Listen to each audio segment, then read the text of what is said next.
You're listening to Transmission, expert analysis and insights into the latest trends and developments in the energy market from APA Group. Why Regulation of Basslink Matters for Customers by Beth Griggs, Group Executive, Strategy and Corporate Development. Basslink is the last unregulated interconnector in the national electricity market. What does it mean for energy costs in Victoria and Tasmania if it stays that way? The Basslink interconnector runs under Bass Strait between Victoria and Tasmania. As the only electricity connection between Tasmania and Victoria, it is a critical piece of the national electricity market, NEM. Basslink, acquired by APA in 2022, supports energy security in both Victoria and Tasmania. Potential energy shortfalls can be met by moving electrons in both directions under Bass Strait, to the benefit of both states. In an average year, energy flows from Tasmania to Victoria are about the same as from Victoria to Tasmania. Basslink is currently the only unregulated interconnector in the NEM. This means the asset generates revenue by trading electricity in the spot market, taking advantage of price differences between the regions of the NEM.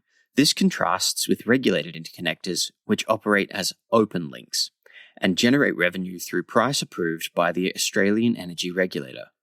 Operation as an open link means energy flows on Basslink are determined by the most efficient outcome, rather than being determined by the bidding strategy of Basslink. APA made a commitment during the 2022 acquisition process to seek to convert Basslink to a fully regulated asset under an agreed consultation process with the Tasmanian government. Agreements entered into at that time also ensured the asset continued operating as an open link as we progressed formal regulatory conversion. This commitment made sense, given a regulated Basslink will provide greater certainty for both customers and APA, and ensure that all stakeholders, including customers, have a long-term involvement in the future direction of the asset.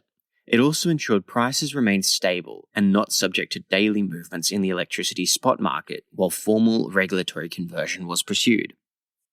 Regulatory Conversion Proposal. APA's regulatory conversion proposal was submitted to the AER in September 2023, with the aim of ensuring that both Victoria and Tasmania benefit from full access to affordable, renewable energy ahead of Marinus Link, a second interconnector between Victoria and Tasmania, potentially coming online over the next decade. The AER's assessment of APA's Basslink regulatory proposal highlighted the consumer benefits of regulation were, on average, $1.6 billion compared to the no regulation scenarios considered. Despite these clear customer benefits, in December 2024, the AER made a draft decision to deny the conversion proposal. In its draft decision, the AER considered that the benefits of conversion are too uncertain given the proposed development of Marinus Link. The AER has now called for submissions ahead of making a final decision over the coming months. What does this mean for energy prices? An unregulated Basslink will result in higher wholesale electricity prices for energy consumers in Tasmania and Victoria. The AER itself has acknowledged this. This is because, should the AER's draft decision become final, APA will operate Basslink to ensure it delivers appropriate returns to our investors. Basslink capacity will be traded in the spot market and dispatched to take full advantage of price differences between Victoria and Tasmania. As an unregulated asset, customers will also have limited input in how Basslink is operated and maintained, and somewhat paradoxically, not regulating Basslink runs the risk of the asset retiring before the end of its economic life. This would be a perverse outcome, and one that would sign Tasmanian and Victorian consumers up to much higher transmission costs than necessary, given the significant capital costs associated with Marinus Link.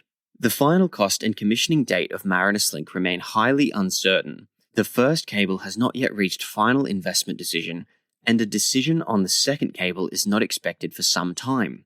As we have seen with many other energy projects currently under development, the cost of delivery continues to increase. Since Marinus Link was first announced, the capital costs of the 750 megawatt Marinus Link Cable 1 have already increased from $1.3 billion to $4 billion, The 500 megawatt Basslink cable, in contrast, is estimated to have cost less than $800 million and has an economic life until 2046. This is considerably cheaper than the capital cost of Link. Each megawatt of Basslink capacity only costs consumers $1.5 million, compared to an estimated $5.4 million for Link 1 alone.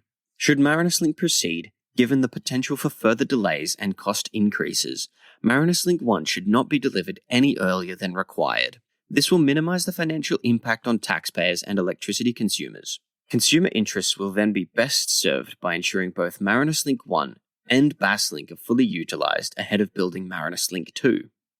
Where to from here? Consistent with our commitment to the Tasmanian government and aligned with our purpose of securing Australia's energy future, APA continues to seek full regulation of Basslink through the current conversion proposal. APA will continue to engage positively with the AER on this process to deliver the best outcome for all stakeholders, including energy consumers. While we wait for the AER's final decision, APA is progressing plans to trade Basslink capacity once the existing Hydro Tasmania contract expires on the 30th of June 2025. For more energy industry insights, please visit apa.com.au/transmission.